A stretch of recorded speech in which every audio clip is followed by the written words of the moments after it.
Hello everyone, welcome to my channel hi aimers. तो बेटा business studies के lecture लेकर आया हूँ। बिजनेस स्टडीज हम पढ़ने जा रहे हैं और पूरी रिवीजन करा दूंगा मैं तुम्हें एंड तक।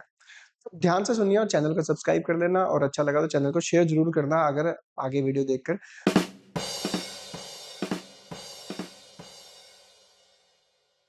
मैनेजमेंट का चैप्टर क्लास 12th का nature and significance of management हम पढ़ेंगे। तो मीनिंग ऑफ मैनेजमेंट पता होना चाहिए सबसे पहले। तो बेटा सिंपल टर्म में मुझे बताओ, तुम्हारे हिसाब से मैनेजमेंट को तुम समझते क्या हो? क्या है मैनेजमेंट? वो मैनेज, वो हम पढ़ते आ रहे हैं, मैनेज, मैन एंड टी। हम पहले बचपन से पढ़ते आ रहे हैं कि मैनेज मैन एंड थिंग्स को। ये तो मैन हो गया, ये थिंग्स होगी आपकी। बट सिंपल टर्म में ना यार, सिंपल प्रैक्टिकली लाइफ में आपके पास एक ग्रुप टीम है, आपके अंडर में लोग वर्कर काम कर रहे हैं और आपको उन्हें मैनेज करना है। मैनेजमेंट क्या होती है? अगर आपने जो वर्क उन्हें दिया, अगर आप उस वर्क को उनसे पूरी डेडिकेशन के साथ, पूरे अच्छे तरीके से अगर वो आपका काम कर रहे हैं, मन लगाकर काम कर रहे हैं, टाइम पे काम को कंप्लीट कर रहे हैं, आपका पैसा बचा रहे हैं और खुशी-खुशी काम कर रहे हैं, then you are a good manager. Then आपकी मैनेजमेंट बहुत अच्छी है, क्योंकि आपकी टीम में जितने भी लोग काम कर रहे थे, उन्होंने वो काम पूरी डेडिकेटली कंप्लीट किया, कंसिस्टेंसी से कंप्लीट किया, डेडिकेशन से कंप्लीट किया। तो that is called management. Management का सिंपल टर्म, लोगों से काम लेना, सही तरीके से काम लेना, पैसा बचाना इज कॉल्ड मैनेजमेंट। अगर आप में ये क्वालिटी है then you are a good manager. तो मैनेजमेंट का मीनिंग पढ़ लेते हैं। तो मीनिंग में क्या है आपके पास? Management is defined as a process of getting things. Process भी पढ़ लेते हैं भाई, प्रोसेस भी क्या है? What is process? प्रोसेस में ना बेटा 5 स्टेप्स लिए गए मैनेजमेंट के। Planning, organising, staffing, directing and controlling. इन 5 फंक्शन के बिना आपकी मैनेजमेंट हो ही नहीं सकती। इसीलिए क्लास 12th में बिजनेस स्टडीज में मैनेजमेंट के ये 5 चैप्टर्स बना दिए हैं। चैप्टर नंबर 4th प्लानिंग है, 5th ऑर्गेनाइजिंग है, then staffing, directing and controlling. अब ये होता क्या है? ये बड़ा सिंपल सा वर्ड है, प्लानिंग। प्लानिंग कुछ भी मैनेजमेंट, कुछ भी वर्क करने के लिए, कुछ भी एक गोल को अचीव करने के लिए आपको प्लानिंग करनी पड़ती है। क्रिकेट में भी प्लानिंग करनी पड़ती है। टीम को मैच जीतना है, उसका गोल है मैच जीतना है, तो उसको प्लानिंग करनी पड़ेगी कि मुझे कैसे खेलना है। उसके पास लोग हैं, कोई अच्छी बॉलिंग करता है, कोई अच्छी फील्डिंग करता है, कोई अच्छी बैटिंग करता है। कैप्टन का काम होता है उनसे उनसे जीतना, सामने वाली टीम से जीतना, उसका ये काम है। तो उसके लिए प्लानिंग करनी पड़ेगी। मान लो एक प्लेयर खूब रन मार रहा है, तो यार उसको आउट कैसे करें? प्लानिंग करनी पड़ेगी। आपको अपने एग्जाम में अच्छे मार्क्स लेकर आने हैं, प्लानिंग करनी पड़ेगी। ऐसा थोड़ी ना एग्जाम देने चले जाओगे जब मार्च में एक ही बार में। प्लानिंग तो करनी पड़ेगी कि हमें कैसे पढ़ना है, कैसे मैं अरेंजमेंट करूंगा बुक्स का, किस किस टाइम पे पढ़ा करूंगा, ये आपको प्लानिंग करनी पड़ेगी। तो planning is the first function of management, बिना इसके कुछ हो ही नहीं सकता। मैरिज है, मैरिज ऑर्गेनाइज करनी है, फंक्शन ऑर्गेनाइज करना, अपनी बर्थडे पार्टी ऑर्गेनाइज करनी है, तो प्लानिंग तो करनी पड़ेगी ना भाई। प्लान तो करना पड़ेगा कि कहाँ पार्टी करनी है, कब करनी है, किस टाइम पर करनी है। तो ये आपकी प्लानिंग है। देन ऑर्गेनाइजिंग, ऑर्गेनाइजिंग का मतलब होता है बेटा अरेंजमेंट करना। बर्थडे पार्टी आपने सोच लिया कि इस दिन करेंगे, यहाँ पे करेंगे, अब आपको अरेंजमेंट करना है।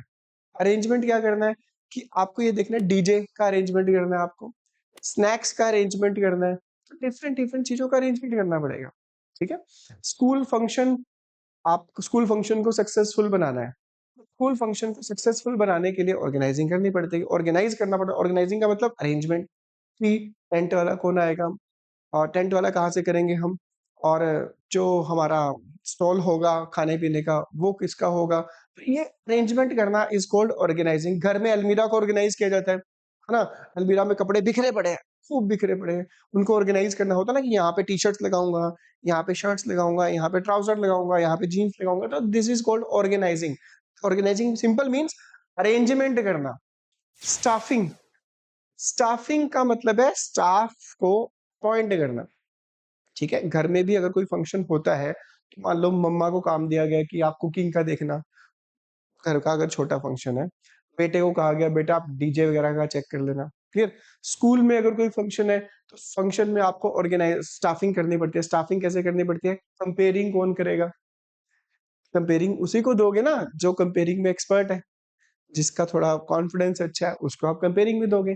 फिर डिसिप्लिन, डिसिप्लिन में कौन टीचर ड्यूटी देगा या कौन से स्टूडेंट्स या कौन से काउंसिल मेंबर की ड्यूटीज लगाएंगे कि जो अच्छे से मैनेज कर सके। स्टाफिंग का पर्सन है right person at the right job. Planning, कब क्या करना है, कहाँ करना है, ये सब चीजें। ऑर्गेनाइजिंग यानी अरेंजमेंट। थर्ड नंबर पे स्टाफिंग। स्टाफिंग का मतलब होता है स्टाफ को अपॉइंट करना, right person at the right job. ध्यान देना, स्टाफिंग में अगर आपने एक भी पर्सन गलत अपॉइंट कर दिया ना, दिक्कत हो जाएगी भाई तुम्हारे लिए। हाँ, पता चले, देखो ना, सिंपल सी बात है, डोमिनोज पिज्जा वाले हैं, उन्होंने स्टाफ अपॉइंट करना है। एक जो है पर्सन, वो बड़ा जबरदस्त तरीके से मैनुअली कंप्यूटराइज्ड ऑपरेट करता है, दूसरा बड़ी साफ सफाई से काम करता है। साफ सफाई काम वाले को यानी शेफ को तुमने दे दिया कंप्यूटर मैनुअल का काम, यानी उसको वहां पे कंप्यूटर पे ड्यूटी लगा दी और कंप्यूटर वाले की लगा दी तुमने वहां पे किचन में, दिक्कत हो जाएगी। तो right person at the right job staffing में है। देन उसके बाद है डायरेक्टिंग। भाई कैसे वर्कर काम करेंगे? एक क्रिकेट मैच अगर चल रहा है ना, right person at the right job यानी पहले बॉलिंग कौन करेगा? सारे बॉलिंग कर सकते हैं। बॉलिंग तो अच्छे बॉलर को ही दोगे, तभी तो 4 to 5 बॉलर्स ही होते हैं, 5 to 6 बॉलर्स होते हैं, उनको ही तो बॉलिंग करवाई जाती है। बैटिंग तो सारे कर लेते हैं। फर्स्ट नंबर की बैटिंग तो उसी को भेजा जाता है जो उसके लायक हो, मतलब उसके काबिल हो। फर्स्ट नंबर है जो शॉट्स मार सके। ये वो डायरेक्शन देना, यानी कैप्टन डायरेक्शन देता है। कैप्टन डायरेक्शन, स्टाफिंग तो होगी हमारा, right person at the right job हो गया। डायरेक्शन में अगर कोई कैच छूट गया तो वो कहता है यार भाई क्या कर रहा है, बॉलिंग गलत पा रहा है तो उसे समझाया जाता है भाई ठीक डाल है, इधर डाल ले बॉलिंग। ठीक है, डायरेक्शन का मतलब होता है वर्कर को डायरेक्शन देना। स्कूल में टीचर्स आपको डायरेक्शन देते हैं। अगर आपको अच्छे मार्क्स लेने हैं तो वहां पर भी आपको डायरेक्शन दी जाती है, पढ़ाया जाता है कि बेटा पढ़ लो, फेल हो जाओगे, थोड़ा सा मार्क्स कम आ रहे हैं, इसको आप ऐसे इंप्रूव कर सकते हो। That is the part of direction. आप अपनी टीम में जो आपके अंदर वर्कर काम कर रहे हैं, आप टाइम टू टाइम उनको चेक करना। अगर वो काम गलत कर रहे हैं तो एक गुड मैनेजर की रिस्पॉन्सिबिलिटी बनती है कि उसको डायरेक्शन देना, उसको बताना, उसको समझाना। That is called direction. And last one is controlling. Controlling क्या है? देखो पता है क्या है? आप निकले, वर्कर काम कर रहा है, आप गए और आपको पता चल रहा है कि यार ये बंदा गलत काम कर रहा है।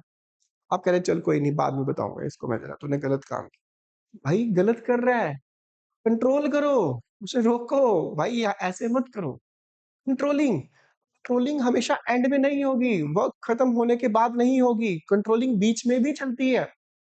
अगर आपको स्कूल वालों ने डिसाइड किया है कि यार इस बच्चे को अच्छे मार्क्स लेके आने हैं, स्कूल वालों का टारगेट है कि अच्छा रिजल्ट आना चाहिए, आप देख रहे हो यार यूनिट टेस्ट लिए हमने, पीरियोडिक टेस्ट लिए, बच्चे के मार्क्स कम आ रहे हैं, कोई उसे कुछ कह ही नहीं रहा, कोई एक्शन ही नहीं है, कुछ बोला ही नहीं जा रहा। उसको समझाना पड़ता है कि बेटा आपने यहाँ मिस्टेक करी है, आपकी यहाँ कमी है, आप इसको इम्प्रूव करो। घर वाले भी डायरेक्शन देते हैं, घर वाले भी बोलते हैं, है ना। Controlling that is called, direction देते हैं फिर उसको कंट्रोल करना पड़ता है। कंट्रोल का मतलब समझाना, बीच में बताना, that is the part of controlling. Clear? फिर जब आपका टारगेट अचीव हो जाता है तो कंट्रोलिंग में 3 पार्ट्स बनते हैं। जीरो डेविएशन, जो आपने सोचा वही हो गया achieve, that is called zero deviation. जो आपने सोचा उससे कम हुआ, that is called negative deviation. जो आपने सोचा उससे ज्यादा हुआ, उससे ज्यादा मार्क्स आए या उससे ज्यादा आपने टारगेट अचीव किया, that is called positive deviation. आपका जीरो डेविएशन है तो good, well and good, maintain करके रखो। नेगेटिव है तो हाउ टू इम्प्रूव, कैसे इसको इम्प्रूव करना है। अगर आपका पॉजिटिव है तो इसको कैसे मेंटेन करना है। तो ये that is a part of controlling. ठीक है, तो इस ये 5 function is the part of process of getting things done with the aim of achieving. तो मैनेजमेंट में आपको थिंग्स, टारगेट को अचीव करना है। ऑर्गेनाइजेशन गोल, हर ऑर्गेनाइजेशन का एक गोल होता है, इफेक्टिवली एंड एफिशिएंटली। 2 वर्ड है बड़े प्यारे, इफेक्टिवली एंड एफिशिएंटली। इफेक्टिवली का मतलब, बेटा इफेक्टिवली का मतलब है वर्क को टाइम पर कंप्लीट करना है, टाइम पर काम कंप्लीट होना चाहिए। मैं एग्जांपल लेके चलता हूँ। एक घर में बच्चों को कहा गया, मम्मा कहते हैं बेटा मैगी बना ले। 2 भाई हैं, दोनों को कहा गया बेटा मैगी बना लो। वो कहता मम्मा मैं अपनी बनाऊंगा, ये अपनी बनाएगा, फिर ना ये मेरी खा जाता है मैगी ना, तो मैं अपने अपने बनाते हैं हम। तो एक बेटा गया, उसने मैगी बनाई एंड शानदार 10 मिनट्स में मैगी बनाई। बट एक प्रॉब्लम होगी, जब उसने रैपर खोला तो उसके जो मैगी के वो टुकड़े थे वो थोड़े बिखर गए। उसने कहा चलिए ये कौन उठाएगा, अभी तो बिखर ही गए। फिर उसने पानी थोड़ा ज़्यादा डाल दिया, गैस 10 मिनट्स तक जलती रही, है ना? तो फिर मैगी बन गई उसकी, टेस्टी बनी, अच्छी बनी मैगी। 10 मिनट लगाए उसने, थोड़ा-सा खिलाए, गंद वगैरह थोड़ा-सा अटरम-शटरम मचा दिया उसने। दूसरा बेटा गया, उसने मैगी बनाई, पानी एक्यूरेट डाला, आराम से बड़े ध्यान से उसको पैकेट को ओपन किया और एंड उसमें एग्ज़ैक्टली उसमें डाल दिए उसमें। कोई भी उसका उसका कोई खतरम वगैरह नहीं था, यानी कुछ भी बिखरा हुआ नहीं था। वो उसने वहाँ पर अच्छा-सा बनाया विदिन 5 मिनट्स। पानी की क्वांटिटी बिल्कुल सही डाली, 5 मिनट्स के अंदर उसकी मैगी बन गई बड़ी शानदार।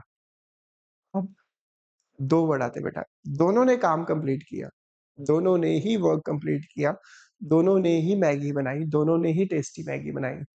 बट एक बेटे ने 10 मिनट्स लगाए, गैस जली 10 मिनट्स तक, गैस की वेस्टेज हुई, क्लीनिंग नहीं हुई सही तरीके से, ठीक है? गंद मचा वहाँ पे, बिखरा वहाँ पे। वो इफेक्टिव तो है, काम कंप्लीट किया उसने। एफिशिएंट का मतलब होता है, काम तो कंप्लीट कर रहे हो आप, बट आप पैसा बचा रहे हो, आप कॉस्ट बचा रहे हो। यानी अगर आप आगे चल के एक बहुत बड़ी कंपनी ओपन करते हो, कंपनी स्टार्ट करते हो, तो आपकी क्या सोच रहेगी कि आपकी कंपनी में एम्प्लॉइज़ कैसे काम करें? सोचो, क्या आप चाहते हो कि सिर्फ़ और सिर्फ़ वो मेरा वो काम कंप्लीट कर दे टाइम पे? कोई दिक्कत नहीं है, कॉस्ट डज़न्ट मैटर, लेबर लगा दो, मशीन्स यूज़ करो, कोई दिक्कत नहीं है, काम कंप्लीट कर दो, पैसे की परवाह ना करो। क्या आप चाहोगे ऐसा? बिल्कुल भी नहीं।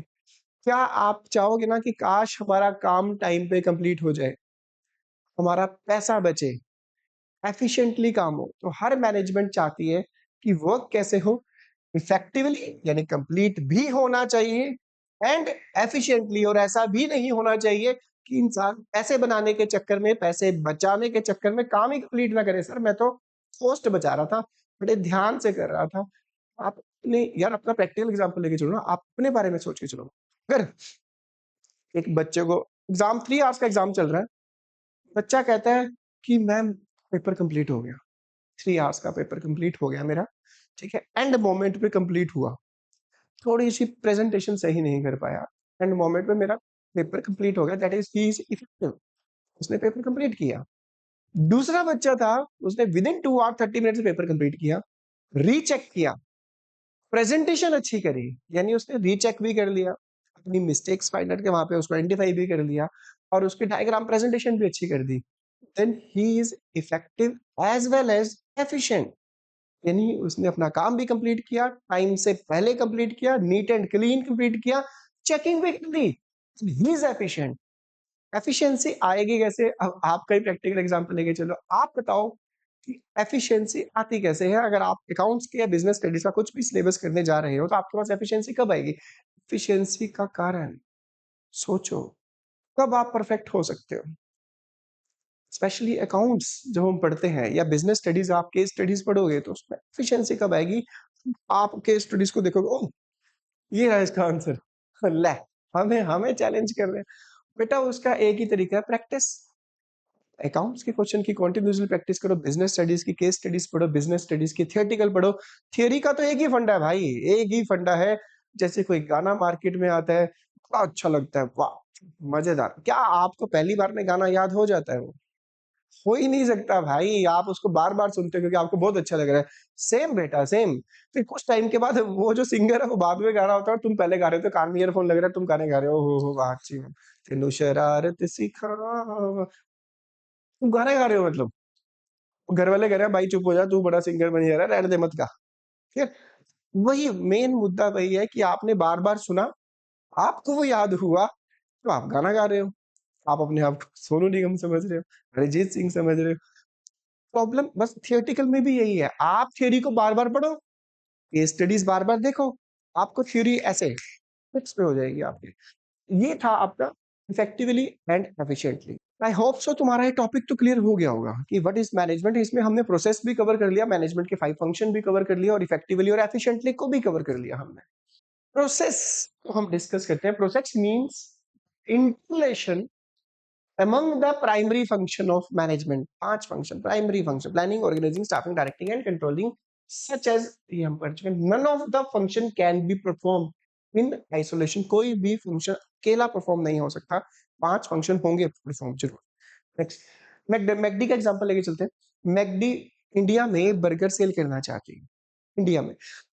उसको मैनेजमेंट कैसे वर्क कर रही है, उसने प्लानिंग की, क्या डिसाइड किया, टारगेट डिसाइड किया कि मुझे इस साल मैं बर्गर की सेल को 20% इंक्रीज करना है। यानी अगर फॉर एग्जांपल उसने लास्ट 50 लाख बर्गर सेल किए थे, तो मुझे 60 लाख बर्गर सेल करना है इस year. This year I want to achieve 60%, 60 lakh burger. उसमें क्या हुआ, प्लानिंग तो हो चुकी है कि सेल इंक्रीज करनी है 20%। ऑर्गेनाइज, अरेंजमेंट करना पड़ेगा भाई, अरेंजमेंट करना पड़ेगा। तो स्टाफ जो ऑक्यूपाइड है, 10 लाख बर्गर एक्स्ट्रा बनाने हैं यार, स्टाफ भी तो इकट्ठा करना पड़ेगा ना, अरेंजमेंट करने पड़ेंगे। तो क्या, स्टाफ का अरेंजमेंट करो, किचन का सेटअप बनाओ, रॉ मटेरियल इकट्ठा करो। अब बर्गर की क्वांटिटी वही है 50 लाख, तो 60 लाख का अरेंजमेंट करना पड़ेगा ना आपको। That is called part of organizing. Then staffing, employ hire करने हैं कि कौन कुक, कैशियर, डिलीवरी कौन करेगा उनकी, आपको ये, that is a part of और स्टाफिंग।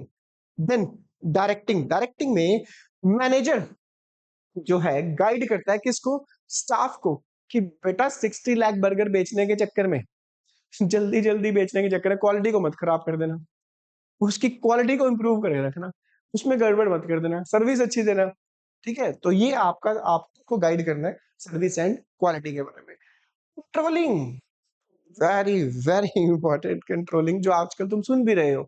मैकडी के बर्गर में, मैकडी के उसपे गया तो वहां ऐसा रिफाइंड मिला, 15 डेज से पड़ा हुआ रिफाइंड मिला, उसमें तल रहे हैं ना मुन्ना ना। कंट्रोलिंग का मतलब होता है चेकिंग करना, क्वालिटी को एश्योर करना, क्या आप क्वालिटी को मेंटेन कर पा रहे हो। गुड मैनेजर हमेशा अपनी कंपनी के प्रोडक्ट की क्वालिटी पे फोकस करते हैं। कंपनी R&D डिपार्टमेंट बनाती है, प्रोडक्ट की क्वालिटी के लिए पर्सन रखे होते हैं जो प्रोडक्ट की क्वालिटी को चेक करते हैं। आप चेक करना, कई प्रोडक्ट्स होंगे उसमें QC का निशान बना होगा, छोटी सी कुछ कपड़ों पे किसी उसपे QC का स्टिकर लगा होता है, that means quality check. It is part of controlling. Check sale करनी है, सेल चेक करनी है कि क्या हमारी सेल बढ़ रही है, ये सीधा आफ्टर 1 ईयर ही चेक करोगे। बीच बीच में भाई मंथली सेल चेक करो, क्वार्टरली सेल चेक करो, हाफ ईयरली सेल चेक करो, क्या हम 60 लाख के नियर पहुंच रहे हैं। फिर अपने स्टाफ को मोटिवेट करो, ऑफर लेकर आओ, स्कीम्स लेकर आओ। तो कंट्रोलिंग बीच बीच में करनी पड़ती है। ठीक है, कस्टमर की फीडबैक लो, कैसा प्रोडक्ट है। रेटिंग, रेटिंग का ऑप्शन, आजकल कंपनीज कहते हैं रेटिंग दो हमें, that is the part of controlling. Clear. Hygiene, hygiene का चेक करना पड़ता है। क्वालिटी सर्विसेज, आप प्रोडक्ट कैसे दे रहे हो आप उसको, वो सब चीजें। रिजल्ट क्या है, customer get fast services, good quality foods and company earn profit. तो आपकी मैनेजमेंट वेल एंड गुड, बल्ड या अल्टीमेट है, इज कॉल्ड मैनेजमेंट। इफेक्टिवनेस के बारे में तुम्हें बता चुका हूँ, बट चलिए कुछ कंपनी से रिलेटेड एग्जांपल दे देते हैं। It is concern with doing the right task with the focus on the end result. Result means target को अचीव करना, is called effectiveness. Efficiency, it refers to doing the right task, काम complete करना है with the minimum possible cost and resources। cost का कम से कम use, आय कम आए, resources आप कम use करो, then you are efficient। efficiency means doing work with minimum cost, while effectiveness means achieving the desired goal। desired goal achieve करना है और उसका target है कि कॉस्ट मिनिमम आनी चाहिए यार। Amazon का एग्जांपल लेके चलते हैं। Amazon चाहता है कि मैं कस्टमर को क्विकली ऑर्डर डिलीवर करूं एट लो कॉस्ट। Amazon क्या चाहता है, efficiency, doing work with minimum cost and wastage. Focus किसका, उसका saving time, money and resources. How Amazon achieve efficiency, use robots in warehouse to pick product faster. Customer employ जाएगा product उठाने, का हुआ बीमार है वो ऐसे जा रहा है, जो छुट्टी करेगा तो सैलरी कटेगी, तो एम्प्लॉइज तो आ गया, अब उसे वो सामान उठा उठा कर कोरियर का पैक करना, वो जा रहा है ऐसे, कोई देख तो नहीं रहा, देख रहा है, चलो तेजी से, ओ हो, कोई देख तो नहीं रहा, हाँ चलो भाई ऐसे आराम से उठा रहा है प्रोडक्ट ऐसे करके। क्या हो रहा है, टाइम लग रहा है, सपोर्ट नहीं हो पाएगी फास्ट डिलीवरी। उन्होंने क्या कर दिया, use robot in here warehouse to pick product. Robot जा रहा है डंग डंग ऐसे ऐसे करके, सामान उठाया, रख दिया। Then optimize delivery routes to save fuel. अब एम्प्लॉइज ने एक रूट ऑप्टिमाइज कर दिया अमेज़न ने कि पर्टिकुलर प्रोडक्ट, पर्टिकुलर एरिया में अगर आपको प्रोडक्ट डिस्ट्रीब्यूट करना है डिफरेंट डिफरेंट जगह पे, तो ऐसा रूट डिसाइड किया जाए कि पहले ये वाला घर जाए, ये ना हो कि दूसरा घर क्रॉस हो जाए कि मैं इसमें वापस आके दूँगा ना। एरिया डिसाइड करो, रूट डिसाइड करो कि होता है ना बंदा जब शादी का कार्ड देने जाता है, तो आपको पता है कि यार किस-किस के घर में देने जाना है। बंदा कहता है यार रूट कौन-सा डिसाइड करो कि जिससे मेरा टाइम भी बचे और शादी के कार्ड भी जल्दी-जल्दी निपट जाएँ। उस हिसाब से हम रूट डिसाइड करते हैं। वही चीज़ है सेम डिलीवरी की route. Pack multiple items together to reduce cost. आप अमेज़न से ऑर्डर किए आपने 2 प्रोडक्ट्स, एक अभी मॉर्निंग में 10 एएम पे किया, फिर इवनिंग में किया 6 पीएम पे। तो अमेज़न वाले कहते हैं यार एक ही घर में 2 प्रोडक्ट जाने हैं, वेट कर लेते हैं, 1 दिन का तो एटलीस्ट वेट करें हम इवनिंग तक का कि कहीं एक और ऑर्डर तो नहीं प्लेस कर रहा। हम 2 प्रोडक्ट इकट्ठे भेज देंगे, मल्टीपल प्रोडक्ट की वो इकट्ठे डिलीवरी करते हैं। Result same work done with less cost and less time. ये दिस इज कॉल्ड मैनेजमेंट। तो आज हमने मीनिंग ऑफ मैनेजमेंट पढ़ा, प्रोसेस पढ़ा, फंक्शंस ऑफ मैनेजमेंट डिस्कस किए, planning, organising, staffing, directing and controlling. अपने आसपास, अपने घर पर, नियर बाय अप्लाई करके देखना तो ही मजा आएगा बेटा। अगर आप अप्लाई नहीं कर रहे, अपने स्कूल में देखो कि कुछ चल रहा है, घर में देखो क्या कैसे मैनेजमेंट हो रही है घर की, कौन मैनेज कर रहा है, मम्मा कुक, मम्मा खाना सँभालती है, पापा बाहर का देखते हैं, आप क्या करते हो? मम्मा कहते हैं बेटा बाहर से सामान ले आ। अब आप ये ना कहना मम्मा हम तो सिर्फ़ आराम से बैठे फ़ोन ही देखते रहते हैं। अगर आप नहीं जाते फिर मम्मा लेने जाती होगी, पापा लेने जाते हैं, तो work is divided. This is called management. तो घर पर भी मैनेजमेंट होती है। तो आई होप सो तुम्हें आज का टॉपिक क्लियर होगा और इसी को समझने के लिए बने रहना। हम मंडे, वेडनेसडे एंड फ्राइडे मैं तुम्हें बिज़नेस स्टडीज़ के लेक्चर दिया करूँगा और आई होप सो तुम्हें समझ आया होगा और आपको अगर अच्छा लगे तो चैनल को लाइक कर देना, सब्सक्राइब कर देना और शेयर कर देना। मिलते हैं ब्रेक के बाद।